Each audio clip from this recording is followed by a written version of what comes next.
Alright, so today you're in for a treat. And by a treat, I mean me changing my oil. So, the moment you've all been waiting for, or not, my M3. We're gonna do an oil change on it. Let's see how I do. Maybe you'll learn something. First, grab your beverage of choice. So I've already pulled the tab inside the car to open the hood, so come out here. If you have an E46, you'll already know this, but little tab right here in the grill, pull that out, lift up by the tab. Let me also say that as far as oil changes go, if you've done an oil change on any other car, you can also do it on this. Don't be intimidated by the E46 platform. It's very, very self-explanatory. So we get a lay of the land here.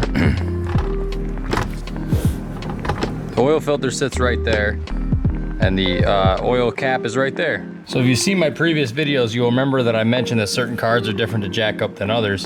On my M3, there's these plastic like drop downs, jack points. Definitely go by these on E46s and any other BMW that has this style of jack point. If you do not, you will not be happy, and it will definitely crush your side skirts here, because this is all just plastic. This is the only part that's sturdy enough to jack the car up by. That's the front one. In this case, that's all you need to worry about.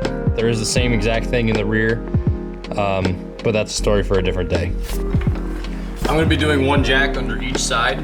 I'm confident enough that I don't feel the need to bust out jack stands, but I will recommend that you do use jack stands. Kind of one of those do as I say, not as I do type moments. But I'm just gonna jack it up. I have a 3-ton and a 2¼ ton that I'm gonna jack this up with. It should be plenty enough to hold the front end of this car up. But always use jack stands unless you're me. So with that being said,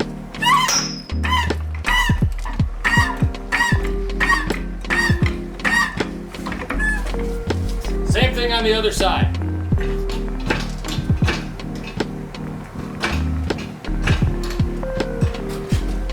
Another thing that I'll say is that I do this for a living every day, so I'm more confident jacking up cars and laying underneath them than most people. If you have any doubts whatsoever, just use jack stands. Be as safe as possible. Just another warning, if you will. All right, so now we're going underneath the car, and I'm trying to figure out how I'm gonna film this well, but the oil drain is inside of that hole right there. It's I believe a 6mm Allen, and all you have to do is loosen it like a regular nut, and the oil pours straight down, which is kind of nice. So let me go get some tools and my oil catch, and we'll do that next. All right, I have the camera sitting up on a couple of old brake pads. Gotta work with what you got. All right, so under here, I have a short extension and my 6mm Allen on a 3/8 drive ratchet. Probably don't need one this long, but definitely don't need one this long, but we're gonna go for it anyway.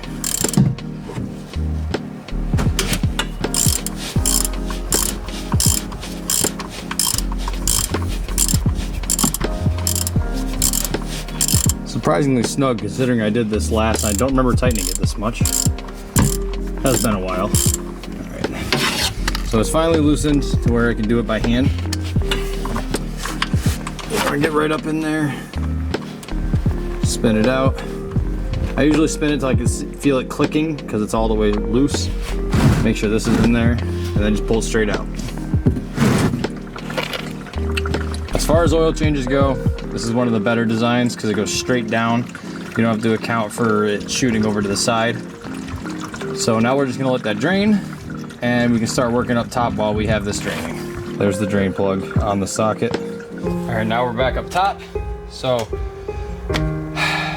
as much as it saddens me, a mouse chewed my grommet here. Didn't get the wires, just chewed the grommet. Now I gotta live with that forever, because you cannot find this piece. I've looked everywhere. Anyway, that aside, unplug your throttle position sensor here, and just kind of move it off to the side, like so.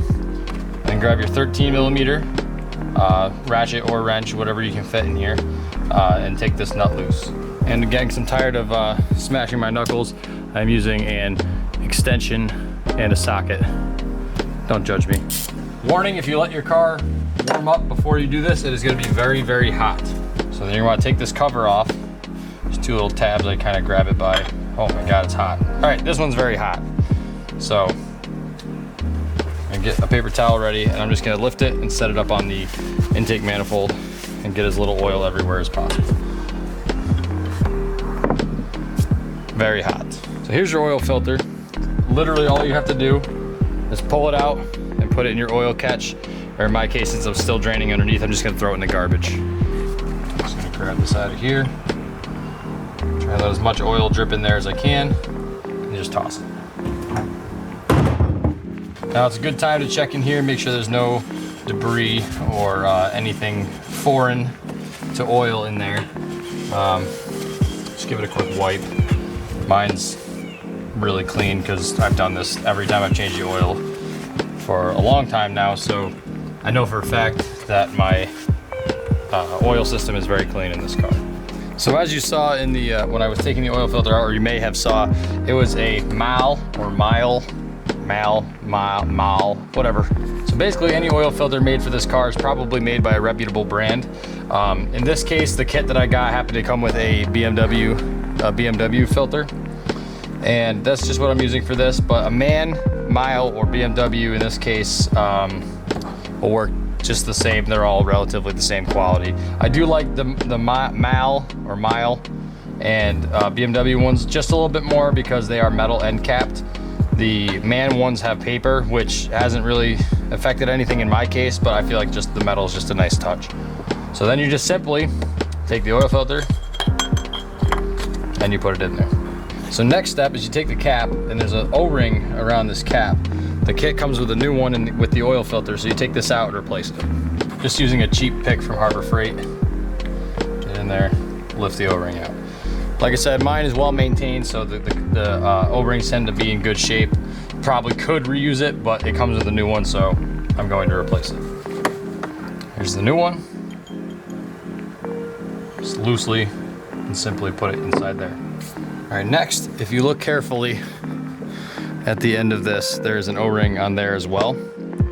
So we're gonna take this O-ring off and replace it with the one in the kit. And be careful when you're doing this because you tend to stab yourself with the pick trying to get it out because it's kind of a pain, but just be careful when you're doing it.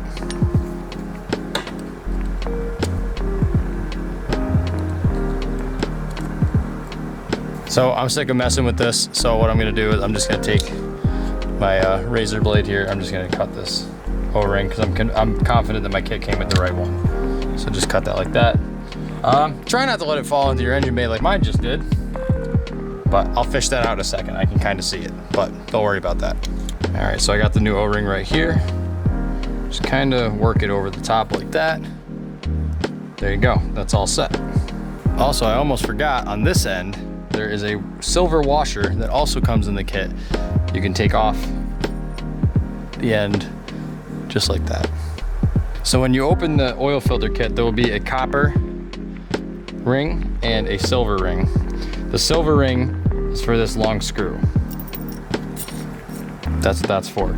The copper one is for replacement on the oil drain nut underneath. You're gonna wanna replace this every time or it could possibly leak. So good idea to not lose this and replace it every time. Okay, so now that we're done with this, I'm going to just simply turn this back over, place it on top, just like that. It just kind of sits there.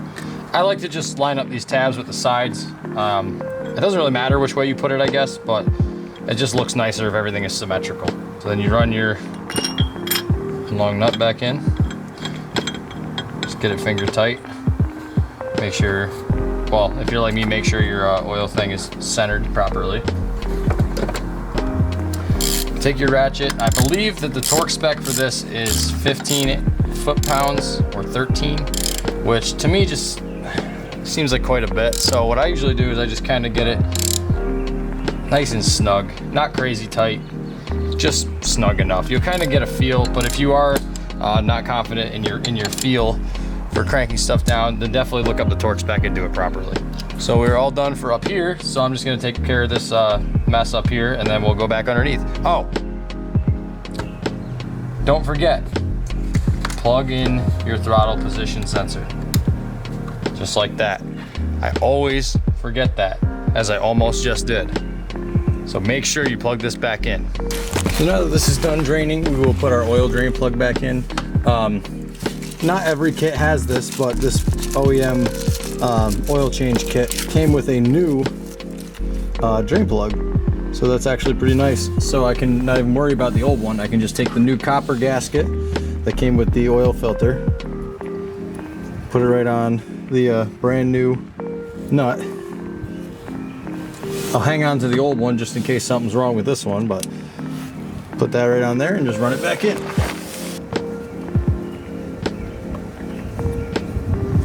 Once you have it running by hand, just grab your ratchet and finish tightening it down.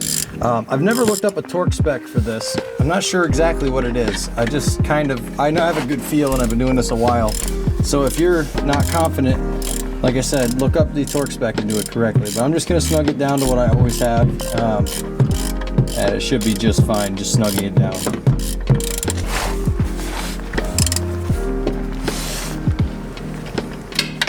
All right, and that should be plenty. All right, so now we're back up top, and it's time to fill it back up with oil. That didn't take very long. So just open the cap, like any other car. Just wipe off the excess oil here. And now I'm gonna show you something that's actually pretty cool, but not everyone's gonna have, and you absolutely do not need it. So I have this giant funnel, and it screws into my oil cap so I don't have to worry about spilling. Like I said, not necessary, not everyone's gonna have one, but it is something cool if you're planning on owning the car for a long time and you just wanna make it easier on yourself. When you do change the oil, for 20 bucks, it wasn't too bad a deal. Might be more expensive than that now, but I'm not sure. But anyway, pretty simple to install. Oh, and my mom's home.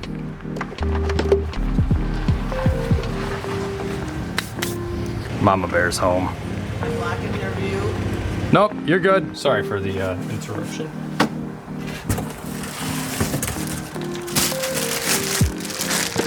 This right here is the oil I use. Highly recommended. Very, very good oil. Same oil that Aston Martin uses for their V8s and stuff like that. I know because my boss has one and I changed the oil on it. So this is what I recommend. So these go by liters, not quarts. And it takes 6 of them. And then I kind of go up from there if I need a little bit more. I tend to put like a half a quart or half a liter extra, just because I know that they burn oil over their oil change. And I haven't run short yet, so it doesn't hurt anything. So these go by liters, not quarts, and it takes 6 of them. And then I kind of go up from there if I need a little bit more. I tend to put like a half a quart or half a liter extra, just because I know that they burn oil over their oil change. And I haven't run short yet, so it doesn't hurt anything.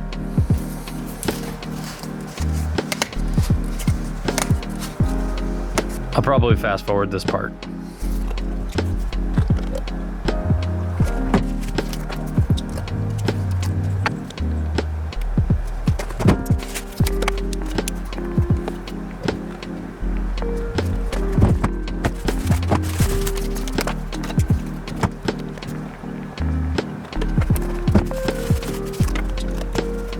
I love feeling the money drain from your hands.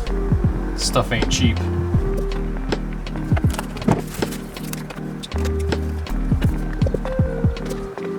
I'll just let the last one sit there and drain for a minute, get kind of the last few drops out.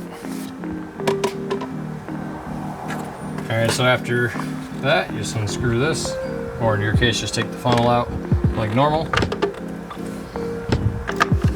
Screw your cap back on, and you're done. All right, so that was how I changed the oil on my M3.